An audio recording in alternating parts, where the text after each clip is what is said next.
droit. Non, mais ce qui est ennuyeux avec Chaignan, ce qui a été ennuyeux, c'est les attaques personnelles que vous construisez contre Bernard-Henri Lévy. Attendez, c'est une position. Non, mais c'est une position. Vous dites c'est l'homme des aéroports. Non, mais j'ai le droit de dire quand même à un homme. Non, mais qui vous nous pouvez a contester ses idées. Non, il vous insulte pas. Mais attendez, mais vous rigolez ou quoi? Regardez ces tweets depuis 4 mois. Mais les tweets, on les a montrés ce matin. Avant même qu'il y ait des actes antisémites. C'est très important.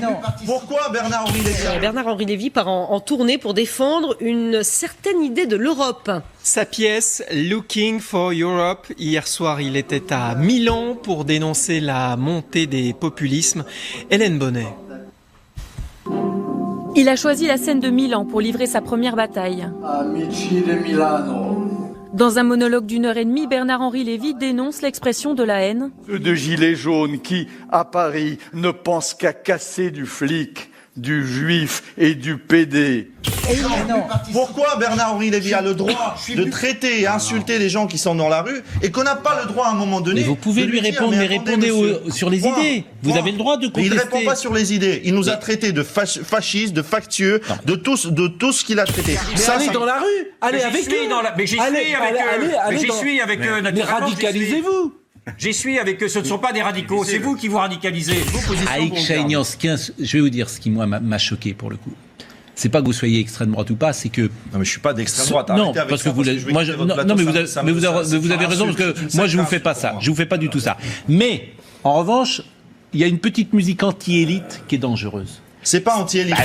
Oui, c'est vrai, je me suis plus intéressé à la misère bosniaque qu'à la misère au coin de la rue. Je suis un peu sourd à la question sociale. Que voulez-vous? On écrit avec son intelligence et son inconscient. Ça vous dit quelque chose? C'est de vous? C'est moi. Voilà. Donc, cette fortune familiale, le jeune Bernard-Henri Lévy va s'en servir pour échapper à un parcours d'universitaire tout tracé. Dans le reportage, on nous explique que Bernard-Henri Lévy a hérité de la majeure partie de sa fortune suite au décès de son père. Il a hérité, je cite, d'une société de cagettes qui a beaucoup grandi. Ce que ne vous disent pas les journalistes de France 2, c'est déjà le nom de cette société. Et c'est intriguant, la Bécob. Ce qu'ils vous disent encore moins, c'est comment André Lévy et son fils, également partie prenante Bernard-Henri Lévy, ont fait pour obtenir cette grande fortune. Ce qu'ils ont fait, et nous allons vous le révéler, s'appelle au mieux de l'exploitation de la misère humaine, au pire du néocolonialisme et de l'esclavage moderne. Monsieur, donc si vous voulez, moi ce que je m'étonne, parce que ça résume en fait la pensée de beaucoup de personnes, c'est que les mouvements populaires sont admirables à travers la terre entière. On s'y précipite en bras de chemise, en montant sur des caissons et en haranguant la foule, la larme à l'œil. Merci l'Ukraine! Merci l'Ukraine!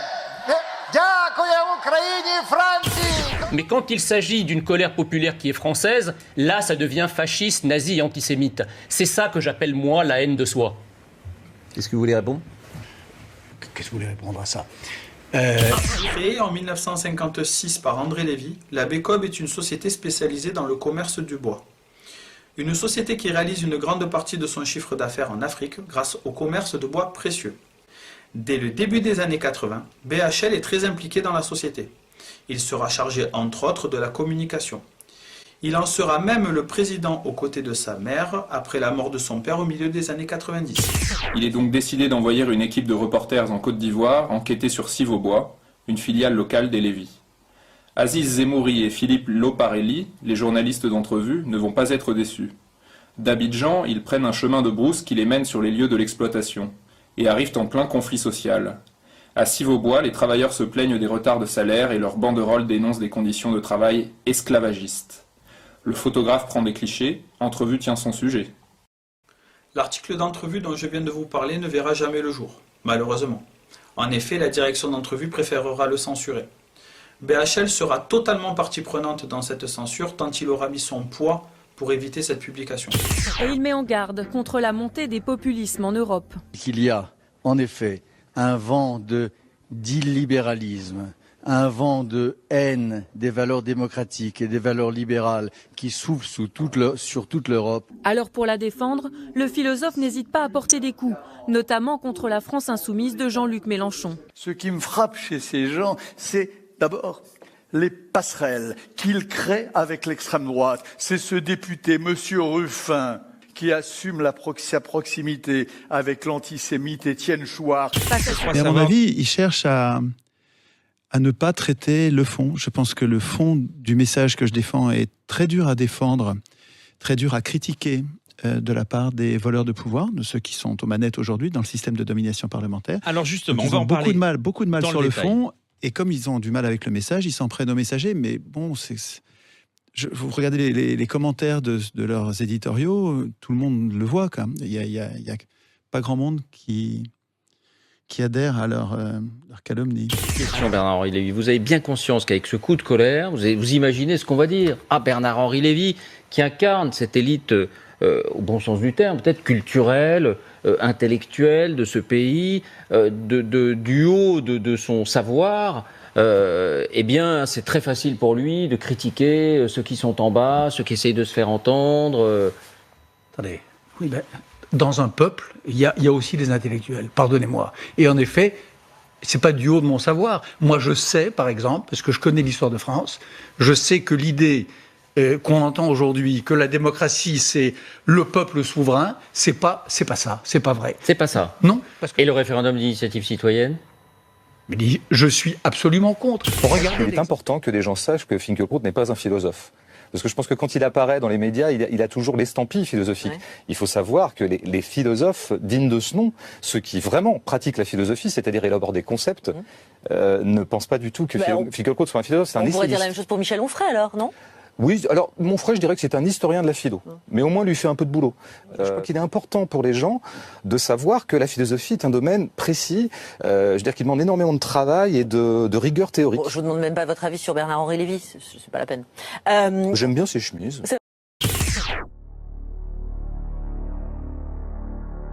On a appris que des étudiants de Sciences Po Paris l'avaient invité pour une conférence. Et donc hier, il donne une conférence de presse. La vénérable agence France Presse, l'AFP, dont nous avons tous appris que c'était le mieux du journalisme, a fait hier soir une dépêche avec un paquet de citations de Maxime Nicole. Un mouvement social aurait produit... on est dans une démocratie, il peut s'exprimer. Ah, mais après avoir tenu des propos conspirationnistes, c'est quand même compliqué. D'accord. En général, le discrédit est au bout du chemin. Un autre mouvement social aurait suscité le tiers de cette bouffonnerie, on réagirait. Là, pas du tout. On est sur la lune. Des sentiments des Gilets jaunes, des sentiments que ce mouvement, on ne sait pas où il va, on ne sait pas ce qu'il veut, il y a des revendications contradictoires. Et aujourd'hui, non seulement on commence à donner des visages au mouvement, mais aussi un mot d'ordre unificateur. Donc le fameux référendum d'initiative citoyenne, qui recouvre tout. Et en fait, on se dit, dans ce mouvement informel, gazeux, tout ça, en fait, moi je le pense depuis le début, il y a une organisation souterraine, cachée. Il y a des tireurs de ficelles, des gens beaucoup plus politisés et politiciens qu'on ne le croit, et qui apparaissent aujourd'hui. On va y revenir justement, Jean-Michel. Cette absence de lisibilité aussi en termes de revendications, parce qu'on voit qu'on a des courants différents, des personnalités qui sont aussi radicalement différentes. Est-ce que ça aussi, ça fait du mal au mouvement ? Sans doute, mais c'est aussi, je vais vous dire de manière très directe, un mouvement qui est un attrape-tout de la colère, pour une raison simple, c'est qu'il est la traduction exacte de ce qu'a théorisé un maître international du lavage de cerveau qui s'appelle Steve Bannon, qui a d'ailleurs abouti à ce que le président Trump soit élu aux États-Unis. Eh bien, c'est exactement ce que nous vivons ici, c'est-à-dire l'idée qu'il faut coaliser les colères contre les institutions pour qu'elles soient remises en cause. Et puis d'ailleurs, on retrouve la même obsession, le même jeu avec les symboles antisémites qu'on les retrouve ici dans une partie des Gilets jaunes. Le même Bannon qui a créé une fondation qui s'installe en Europe avec plus de 100 millions de dollars de moyens pour justement infiltrer, former, recruter, j'ai envie de dire, des gilets jaunes radicaux. Bien sûr. Et c'est très intéressant. La question, ce que je dis, c'est exactement ce que je viens de vous dire, c'est-à-dire je pose cette question, je dis ça exactement en ces termes, je dis qui a donné, et par exemple le fait de savoir si oui ou non il y a des puissances étrangères qui financent les casseurs et les violences urbaines dans Paris, c'est intéressant, notamment eu égard aux positions de certains responsables italiens. Ça s'interroge déjà notamment sur la façon dont les gilets jaunes, d'une façon ou d'une autre, ont pu être financés depuis le début de cette crise sociale. Il peut y avoir des mains cachées qui orientent, et peut-être qu'elles ont été présentes. Moi, j'en sais rien, je vous donne pas une info. la main de la Russie, et donc à un moment ou un autre de Vladimir Poutine, a été très largement évoquée, notamment dans les arguments totalement délirants qui étaient utilisés lors de la campagne pour le Brexit au Royaume-Uni. Est-ce qu'aujourd'hui, vous pensez qu'ils peuvent être aussi des agents d'influence d'une façon ou d'une autre dans le mouvement du Gilet jaune? Est-ce qu'on peut se permettre de retenir cette idée? Oui, bien sûr, oui, des fake news, notamment en provenance de Russie. Pas seulement dire pour la Russie. Je pense qu'aujourd'hui, un Trump qui a été tout de même assez déçu par Emmanuel Macron, qui a tenté de le convaincre à plusieurs reprises sur le dossier iranien, sur le dossier du climat, etc., aujourd'hui est extrêmement satisfait de voir ce président un peu trublion affaibli.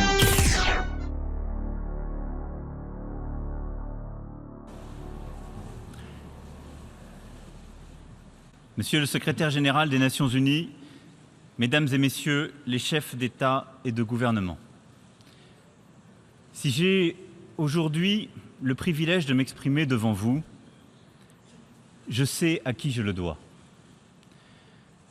Je le dois à tous ceux qui, voici un peu plus de 70 ans, se sont levés contre un régime barbare qui s'était emparé de mon pays, la France. C'est la sensation du jour à l'ONU qui fait la leçon à la France sur la crise des Gilets jaunes. Le monde a-t-il perdu sa boussole?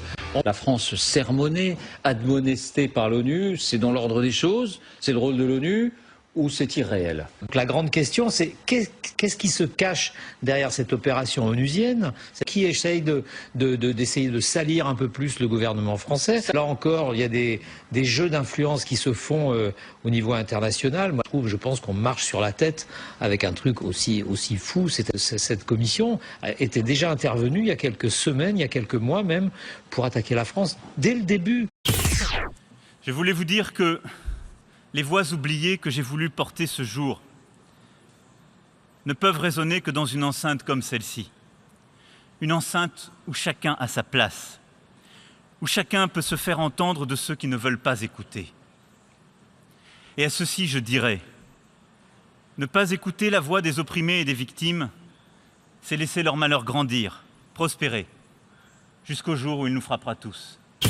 Aujourd'hui, j'en suis à 480 signalements. Dans ces signalements, la gravité n'est pas la même, mais la masse fait sens. Nous sommes sortis très clairement du maintien de l'ordre vers une politique de répression d'un mouvement social. Nous inclure dans cette liste de pays qui seraient d'une violence spectaculaire, alors peut-être qu'on nous cache des choses, mais je pense pas.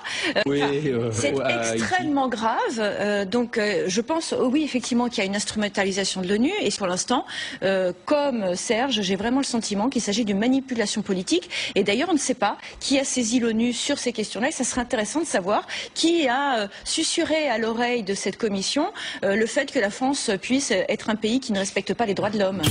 Nous ne le sommes pas. Ce qu'on peut observer, c'est que aujourd'hui, donc, la France condamnée par la haut-commissaire des Nations Unies aux droits de l'homme pour usage excessif de la force. Fin février, c'est la commissaire aux droits de l'homme du Conseil de l'Europe qui demandait à la France de suspendre l'usage des LBD.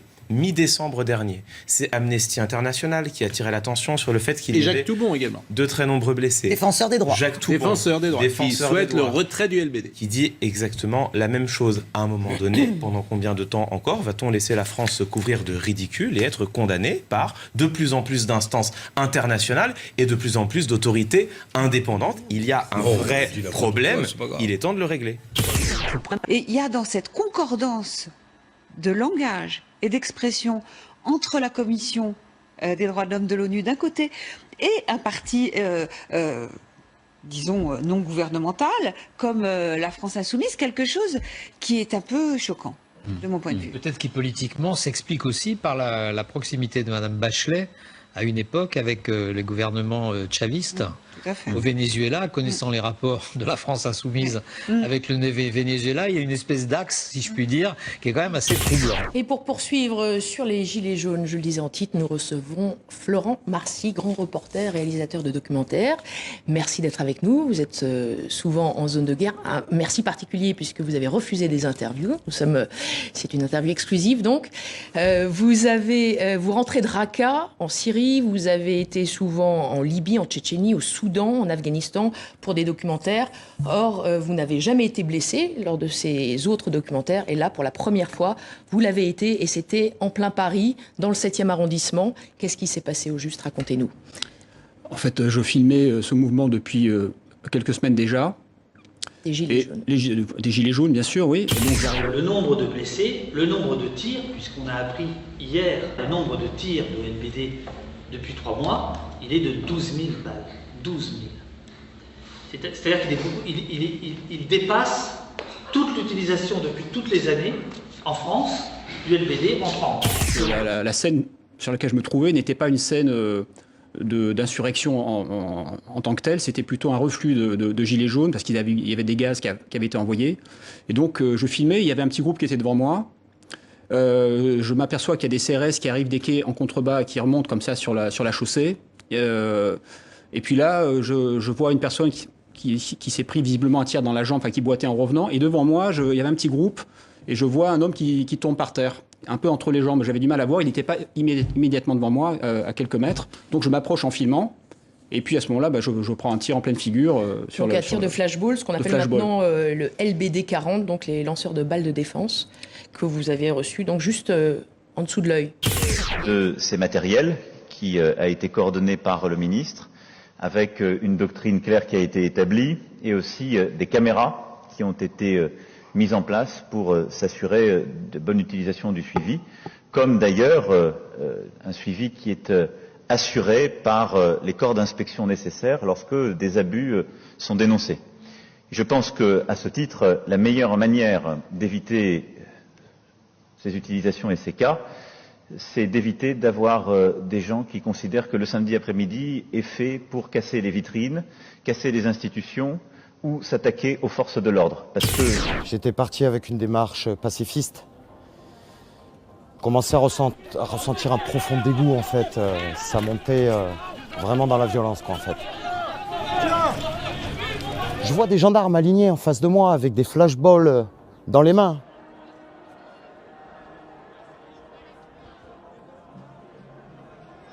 Relativement près, 5-6 mètres. Donc je me dis, ils peuvent pas tirer. C'est pas moi qui suis visé. Et là, ouais, effectivement, je prends la pastèque de ma vie, ouais. Vous parliez tout à l'heure, Monsieur le Président, que vous preniez toutes les précautions nécessaires pour que les militants et les lanceurs d'alerte soient à l'abri. Aujourd'hui, quand on voit les arrestations préventives de manifestants, qu'ils soient écologistes, gilets jaunes ou autres, je ne pense pas qu'on puisse vraiment pouvoir affirmer ça. Madame, vous n'avez pas l'air d'être quelqu'un qui fasse de la violence urbaine. Mais si on se met à tout confondre, si on se met à dire manifester pour ses idées, exprimer ses idées librement dans la rue, c'est la même chose qu'être violent et commettre le pire, à ce moment-là, je vous le dis très simplement, il n'y a plus de cadre démocratique viable. Et de là où je suis, ma responsabilité, c'est de faire cette distinction. Donc vous me parlez de répression, je vous dis c'est faux. Est-ce que lors de votre interpellation, de votre arrestation, dans le fourgon et les heures et les jours passés dans le commissariat, vous avez pu entendre, voir des choses Moi, oui, il y a quelques phrases qui me restent à l'esprit, notamment la policière qui m'interrogeait, qui m'a clairement dit nous n'avons rien à vous reprocher de sérieux, mais la démarche est politique, très clairement. Donc, elle te l'a dit? Elle me l'a dit clairement, oui, donc vous ne pouvez pas être plus clair.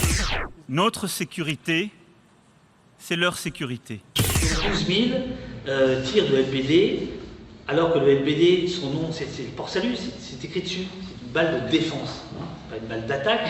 12 000, ça veut bien dire qu'il y a eu des tirs d'attaque, des tirs de dispersion, et que l'arme n'a pas été utilisée dans la doctrine dans laquelle elle est inscrite. Que leur vie engage la nôtre, et que nous ne serions restés indemnes dans un monde qui s'embrase. Il y a eu certaines personnes qui ont été éborgnées d'ailleurs. Absolument. Alors en fait, si vous voulez, la démarche qui est la mienne, elle est assez représentative. C'est-à-dire qu'au départ, je ne m'intéressais pas à cette question de ces armes. J'avais vu sur d'autres manifestations, j'avais filmé d'autres personnes qui avaient été blessées par des tirs au visage ou au corps, mais au visage en particulier. Donc c'est pas du tout, c'était pas nouveau pour moi. Mais j'avais pas forcément, je m'étais pas forcément arrêté sur cet usage. Est-ce que c'est une arme disproportionnée ? Absolument. C'est-à-dire que lorsqu'on se penche sur la question de cette arme, mais c'est évident que c'est disproportionné. Je veux dire, c'est écrit par d'autres personnes avant moi. Je ne suis pas le premier à être blessé. Ne pas écouter ceux qui nous appellent à l'aide, c'est croire que les murs et les frontières nous protègent. Alors, je rappelle que vous êtes porte-parole à l'Assemblée nationale de la République en marche. Tout à fait. Donc l'ONU parle, on écoute. Il n'y a pas de condamnation pour le moment. Je veux également souligner, je n'avais pas entendu les interventions du ministre de l'Intérieur et de M. Griveaux parce que j'étais en commission, mais je partage cet avis, c'est-à-dire que nous n'avons pas eu de mort et heureusement que nous n'avons pas eu de mort. Des violences qu'on a vues s'installer dès le 1er décembre où un nombre incroyable de gaz lacrymogènes ont été jetés sur des manifestants et où Zineb a été visée par un CRS qui lui a lancé une grenade lacrymogène en pleine face et dont elle est morte. Je suis allée vers la porte, je la trouve. Nadia, aidez-moi, aidez-moi. Ils m'ont visé sur le visage, un policier. Et là, je monte au 4e et je la trouve devant la salle de bain avec une serviette. C'est-à-dire que nous n'avons pas eu de mort et heureusement que nous n'avons pas eu de mort. Mais ce ne sont pas les murs qui nous protègent. C'est notre volonté d'agir. C'est notre volonté d'influencer le cours de l'histoire. C'est notre refus d'accepter que l'histoire s'écrive sans nous, pendant que nous nous croyons à l'abri. À lire le titre, on croirait que c'est le Conseil de sécurité de l'ONU qui réclame une enquête sur la police et les gilets jaunes. Renseignement pris, c'est une sous-secrétaire désœuvrée qui s'est exprimée un jour où elle s'ennuyait. Étonnant, non ? Si l'on met l'attaque ad hominem de côté, le fameux sous-secrétaire un jour où elle s'ennuyait, l'on peut quand même s'étonner de l'imprécision qui caractérise ce tweet. Car la sous-secrétaire en question, c'est Michelle Bachelet. Non pas sous-secrétaire, mais bien haut-commissaire aux droits de l'homme, ex-présidente du Chili, ayant subi la dictature de Pinochet. Une personne qui peut donc avoir une idée assez précise de ce qu'est un recours excessif à la force. Jean-Michel Apathy s'est justifié en prétextant un ton ironiquement méchant, tout en déclarant néanmoins ça et là que Michelle Bachelet méconnaissait la situation française et qu'elle sortait du cadre de sa fonction. Mais le soir même, sur LCI, florilège d'arguments fallacieux sur le plateau de David Pujadas. Ces juges-là ne sont certainement pas irréprochables. Sophie, vous disiez, on est chez les fous ? Mais néanmoins, c'est-à-dire qu'on pourrait décider de considérer que Madame Bachelet, qui a été une présidente remarquée du Chili, finalement, elle a fumé la moquette. Alors le problème n'est pas tant qu'une cohorte d'éditorialistes donne leur avis sur le discours d'une socialiste sud-américaine, fût-elle haut-commissaire aux droits de l'homme. On aurait également pu s'attendre à ce qu'il rappelle que les propos de Michelle Bachelet ne sont en réalité qu'un écho à un rapport d'experts du HCDH du 14 février dernier, ou à une résolution du Parlement européen le même jour, ou à un avis du Conseil de l'Europe 11 jours plus tard. Mais comment se fait-il que ces derniers se permettent de débattre entre eux sans presque aucune contradiction, sans qu'il n'y ait aucune voix dissonante ou presque ? Les médias grand public n'ont eu de cesse de s'étonner de la haine des Gilets jaunes à leur égard. Peut-être que ce genre d'émission peut fournir un début d'explication, car voici ce qui a été dit en substance ce jour-ci. L'ONU critique le gouvernement français ? C'est parce que l'ONU est folle ou manipulée. Notre génération n'a pas le choix, car elle doit parler pour aujourd'hui et pour demain. Je vous remercie.